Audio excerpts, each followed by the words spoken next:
L'objectif opérationnel, identifier les moyens numériques d'un réseau informatique, fait partie d'un ensemble d'objectifs permettant de valider la compétence, repérer et comprendre la communication et la gestion de l'information, du thème, matériaux et objets techniques. Dans un réseau informatique, le poste client est un ordinateur qui a accès à différents périphériques, certains connectés sur le réseau, d'autres directement sur son unité centrale. Voyons tout d'abord de quoi est constituée l'unité centrale d'un ordinateur avec ses principaux constituants internes. On trouve le disque dur ou mémoire de masse, qui stocke durablement les données numériques, comme le système d'exploitation, Windows par exemple, les divers logiciels installés, et tous les documents numériques de travail, fichiers texte, photos, vidéos, etc. Il possède pour cela une très grande capacité de stockage, plusieurs téraoctets actuellement. Pour information, une mémoire est équivalente à un meuble constitué de nombreux tiroirs, à l'intérieur desquels on peut écrire ou lire des informations. Chaque tiroir contient une information, appelée octet, c'est-à-dire une série de 8, 0 ou 1. Une mémoire de 1 téraoctet représente un meuble contenant 1000 milliards de tiroirs.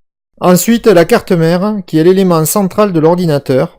Elle permet la communication entre le processeur et tous les constituants internes et externes. Elle intègre notamment une mémoire dite morte, la ROM, qui contient un programme particulier, le BIOS, ou UEFI pour les nouveaux ordinateurs, programme qui effectue le démarrage de l'ordinateur tout en vérifiant que tout fonctionne. Ensuite, le processeur, qui est le cerveau de l'ordinateur. Il traite les données numériques en exécutant les instructions des différents programmes utilisés, un programme de traitement de texte par exemple. Les processeurs actuels sont capables de traiter plusieurs milliards d'informations à la seconde et chauffent beaucoup. C'est pour cela qu'il est nécessaire de les associer à un dissipateur thermique afin d'évacuer la chaleur produite. Ensuite, la mémoire vive, la RAM, appelée également barrette de RAM, qui est la mémoire de travail. C'est dans cette mémoire, plus rapide que le disque dur et située très près du processeur, que les données sont stockées pendant l'utilisation d'un logiciel, comme un traitement de texte par exemple. Par contre, elle perd ces données lorsque l'ordinateur est éteint. Il est donc important de ne pas oublier d'enregistrer son travail dans le disque dur pour ne pas le perdre.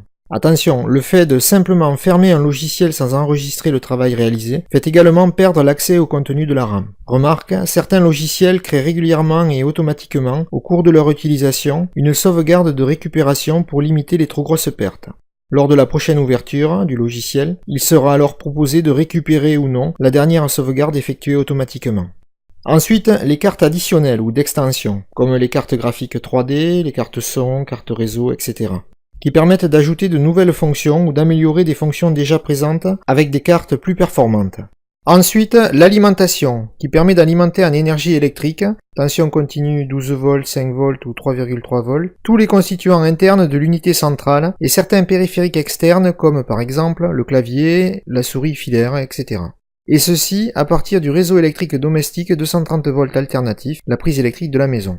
Enfin, les lecteurs de disques qui permettent la lecture et ou écriture des données numériques sur carte SD, DVD, etc. Voyons maintenant les principales particularités des différents types de mémoire vus précédemment. La mémoire morte, ou ROM pour Read Only Memory, mémoire à lecture seule, est une mémoire qui ne s'efface pas et qui est uniquement accessible en lecture. On ne peut pas y stocker des données. Cette mémoire est programmée à la construction de l'ordinateur. La mémoire vive, ou RAM, pour Random Access Memory, mémoire à accès aléatoire. C'est une mémoire dite volatile, car elle perd ses données lorsqu'elle n'est plus alimentée en énergie. Sa technologie, basée sur des circuits intégrés, où rien ne bouge, lui confère l'avantage d'être très rapide pour écrire et lire des données numériques.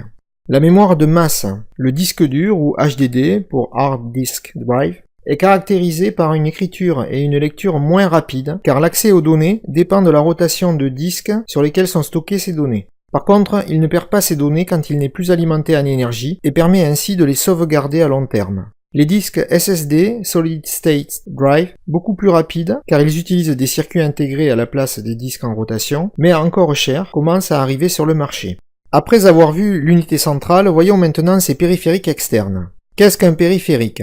Ce sont des appareils électroniques qui communiquent avec l'unité centrale, via une liaison filaire, un câble USB par exemple, ou sans fil, en Wi-Fi par exemple. On distingue 3 catégories. Les périphériques d'entrée, qui envoient les données numériques à l'unité centrale, les périphériques de sortie, qui reçoivent des données numériques provenant de l'unité centrale, les périphériques d'entrée et sortie, qui reçoivent et envoient les données numériques à l'unité centrale. On trouve entre autres dans les périphériques d'entrée le clavier qui envoie à l'unité centrale les caractères alphanumériques et commandes tapées par l'utilisateur, la souris qui envoie à l'unité centrale informations de déplacement du curseur et commandes de sélection, la webcam qui envoie à l'unité centrale les images captées, On trouve entre autres dans les périphériques de sortie l'écran qui reçoit de l'unité centrale les données affichées par l'utilisateur, l'imprimante qui reçoit de l'unité centrale les données à reproduire sur papier, les haut-parleurs et casques audio qui reçoivent de l'unité centrale les données à reproduire sous forme de son. On trouve entre autres dans les périphériques d'entrée et sortie la clé USB, le disque dur externe qui reçoivent de l'unité centrale les données à sauvegarder, données qui peuvent également être récupérées par cette même unité centrale. La box Internet qui reçoit de l'unité centrale les données qui doivent être envoyées sur Internet, envoi d'un email par exemple, et qui envoie à cette même unité centrale les données provenant d'Internet qu'elle lui a demandées, page de site Internet, réception d'email par exemple.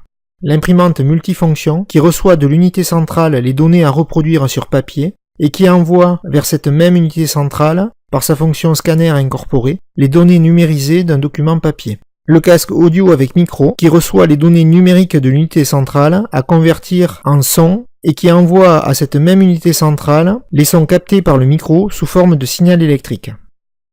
Voyons maintenant ce qu'il faut savoir et savoir faire à l'évaluation pour obtenir un niveau de maîtrise, très bonne maîtrise, pour cet objectif opérationnel, identifier les moyens numériques d'un réseau informatique. En CM1, vous devez savoir choisir parmi les images données celles qui représentent les éléments internes de l'unité centrale et celles qui représentent ses périphériques externes. En CM2, en plus de ce qu'il faut savoir et savoir faire pour le niveau CM1, vous devez savoir dire si un périphérique donné en photo est un périphérique d'entrée, de sortie ou d'entrée et sortie, et flécher le sens de circulation des données entre un périphérique et l'unité centrale.